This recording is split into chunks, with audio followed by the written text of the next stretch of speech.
Ada nama besar lain nggak Pak untuk naturalisasi selain Eagles dan juga Rangers? Oh, Ada nggak bocoran buat kita sedikit? Mungkin lini depan karena itu yang menjadi sorotan banyak pihak kali ini. ada. Era sekarang ini, Timnas Indonesia banyak menjadi perbincangan legenda-legenda sepak bola dunia, dan mendukung untuk lebih sukses. Lain halnya media Vietnam, yang selalu nyinyir terhadap kiprah Indonesia. Mantan juru taktik Timnas Korea Selatan, Jurgen Klinsmann, optimis Timnas Indonesia akan semakin bersinar. Klinsmann menyebut ada dua sosok yang bisa membuat Garuda makin berjaya. Klinsmann pun menyadari kehebatan Pak S, semenjak ia membela FC Dallas. Bahkan pelatih yang pernah menangani Bayern Munich itu, sempat menyaksikan kiper Timnas Indonesia bermain dan membantu FC Dallas menang 3-1 atas Los Angeles Galaxy di laga lanjutan MLS 2024. Saya baru saja menyaksikannya bermain beberapa hari yang lalu, saat mengalahkan La Galaxy di pertandingan MLS. Dia bermain sangat baik. Cerita Jurgen Klinsmann. Sementara, Klinsmann juga mengetahui Shin Tae-yong adalah pelatih Timnas Indonesia. Meski tak mengenal secara individu, pelatih asal Jerman itu tahu betul bagaimana karakteristik dari orang-orang Korea Selatan. Selama menangani Timnas Korea Selatan, Klinsmann pun sadar orang-orang di negara tersebut sangat pekerja keras dan tak pernah menyerah. Ia pun menilai Shin Tae-yong pasti seperti itu, karenanya ia optimis Timnas Indonesia bakal berhasil di tangan ST. Di sisi lain pada 10 Oktober 2024, Timnas Indonesia akan menjalani lanjutan babak ketiga kualifikasi Piala Dunia 2026 zona Asia menghadapi Bahrain. Namun lagi-lagi media Vietnam masih aja mengecilkan Indonesia. Tentu, pernyataan itu didasari rasa sentimental atas perkembangan Timnas Indonesia saat ini. Media Vietnam menyoroti peluang menang Timnas Indonesia lawan Bahrain. Timnas Indonesia sendiri memiliki memori yang kurang enak dengan Bahrain. Pasalnya, Timnas Indonesia pernah dibantai 10-0 oleh Bahrain, dan itu menjadi kekalahan terburuk dalam sejarah skuad Garuda. Namun kini, Timnas Indonesia tampil sangat berbeda di bawah asuhan Shin Tae-yong. Ketika menghadapi Bahrain, Timnas Indonesia diperkirakan sudah diperkuat oleh Mads Hilgers dan Eliano Reijder. Pastinya, itu akan menambah kekuatan di sektor belakang dan depan tergantung STY menempatkan Eliano Reijder di mana. Walau begitu, rupanya media Vietnam masih saja pesimis dengan peluang kemenangan Timnas Indonesia. Secara terang-terangan, media Vietnam Soha menyebutkan bahwa kehadiran pemain naturalisasi tak menjamin Timnas Indonesia untuk bisa menang menghadapi Bahrain. Media Vietnam tersebut mengulas bagaimana Bahrain tampil begitu baik selama babak kedua kualifikasi Piala Dunia 2026, serta kompetisi internasional lainnya. Tak hanya itu, media Vietnam Soha juga mengungkit perbedaan jauh antara Timnas Indonesia dan Bahrain dari segi ranking FIFA. Pada ranking FIFA, Bahrain juga berada di peringkat 81 dunia, lebih tinggi 53 peringkat dari Indonesia. Selain itu, Bahrain juga lebih berpengalaman dan memiliki prestasi lebih baik saat mengikuti turnamen kontinental. Tulis Soha, besar kemungkinan Bahrain mengincar peringkat 3 atau 4 grup untuk bisa lolos. Media Vietnam itu menyebutkan faktor yang bisa membuat Timnas Indonesia mustahil kalahkan Bahrain. Namun, jika Bahrain bermain sesuai kekuatan sebenarnya, pelatih Shin Tae-yong dan anak asuhnya dipastikan akan menghadapi banyak kesulitan dan mungkin akan merasakan buah pahit melawan pesaing langsungnya, ditulis media Vietnam Soha. Semakin menyala. PSSI mengakui bahwa masih bernegosiasi dengan pemain keturunan yang memiliki nama besar. Timnas Indonesia akan ketambahan pemain grade A, yakni sosok Mads Hilgers serta Eliano Reijder yang sedang mengurus proses naturalisasi. Keduanya merupakan andalan di klubnya masing-masing. Bukan hanya itu, Mads dan Eliano juga langganan main di Eredivisie Belanda.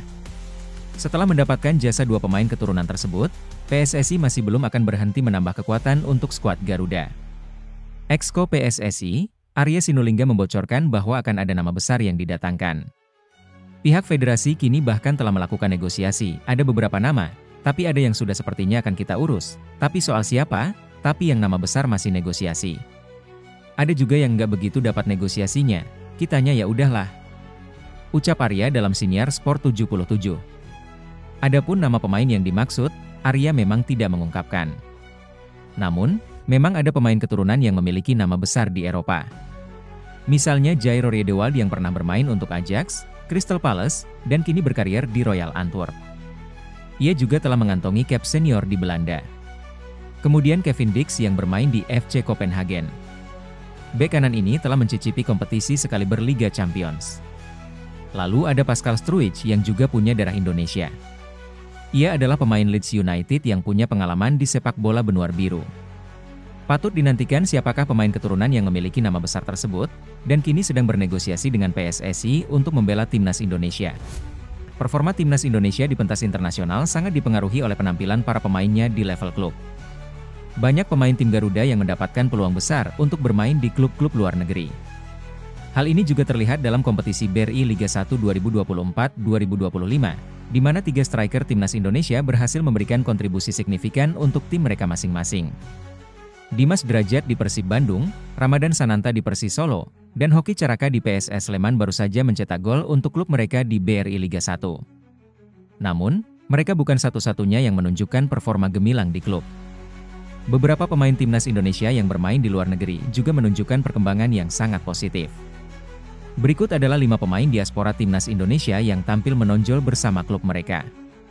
Tidak seperti Liga Sepak Bola di Eropa, MLS diselenggarakan mengikuti kalender tahunan, dimulai dari awal tahun hingga akhir tahun. Saat ini, Martin Paes sedang berkompetisi di paruh kedua musim MLS 2024. Dallas FC telah memainkan 30 pertandingan, dan Martin Paes telah berpartisipasi dalam 29 diantaranya. Dengan total waktu bermain mencapai 2.610 menit, ia menjadi pemain dengan jam terbang terbanyak dalam tim Dallas FC saat ini. Dalam 29 laga tersebut, kiper timnas Indonesia ini berhasil mencatatkan 5 clean sheet bersama klubnya. Meskipun gawangnya kebobolan 49 kali dalam 29 pertandingan, Paes menunjukkan performa yang mengesankan dengan beberapa penyelamatan, termasuk saat ia berhasil menggagalkan peluang Lionel Messi dalam pertandingan melawan Inter Miami. Asnawi Mangkualam semakin berkembang dan mampu bersaing. Dengan pengalaman bermain untuk Ansan Greiners dan Jeonnam Dragons di Korea Selatan, kini kapten timnas Indonesia tersebut melanjutkan karirnya di Thailand bersama Port FC. Pemain yang biasa beroperasi di sisi kanan lapangan ini mendapatkan kepercayaan untuk bermain. Dalam 7 pertandingan yang telah dilakoninya, Asnawi tampil sebagai starter dalam 6 pertandingan dan bermain penuh. Dalam kesempatan tersebut, ia juga berhasil memberikan 1 assist saat Port FC meraih kemenangan 5-1 melawan Chiang Rai United. Pemain sayap kiri dari timnas Indonesia ini tidak hanya diandalkan oleh Shin Tae-yong di tingkat internasional, tetapi juga di klubnya yang berlaga di Eredivisie Belanda, NEC Nijmegen. Selama 6 pekan pertandingan yang telah berlangsung di liga tertinggi Belanda, Kelvin Verdonk selalu tampil sebagai starter dan sama sekali tidak tergantikan. Meskipun demikian, hingga saat ini Kelvin Verdonk belum berhasil mencetak gol lagi, berbeda dengan musim lalu di mana ia berhasil menyumbang 2 gol untuk timnya. Gelandang yang musim lalu berhasil naik ke tim utama Utrecht dan tampil dalam 3 laga, namun belum mendapatkan kesempatan bermain lebih banyak. Kini tetap menjadi pemain kunci di Utrecht 2 yang berkompetisi di Eerste Divisie. Ivar Jenner telah tampil dalam 5 pertandingan bersama Utrecht 2 di musim ini. Pemain timnas Indonesia ini selalu diandalkan sebagai starter dalam kelima pertandingan tersebut, dengan 3 diantaranya dimainkan secara penuh. Pemain belakang timnas Indonesia yang kini berkompetisi di Serie A tetap menjadi pemain kunci bagi klubnya, sama seperti saat ia bermain di Serie B musim lalu. Setelah berhasil membantu Venezia promosi ke Serie A, Jai Itzes terus menunjukkan perannya yang vital di lini belakang tim. Dalam skema permainan yang sering menggunakan 3 back, Jai Itzes selalu menjadi salah satu dari mereka. Sejak dimulainya Serie A, Jai Itzes telah tampil sebagai starter dalam 4 pertandingan, dengan 3 diantaranya ia bermain selama 90 menit penuh.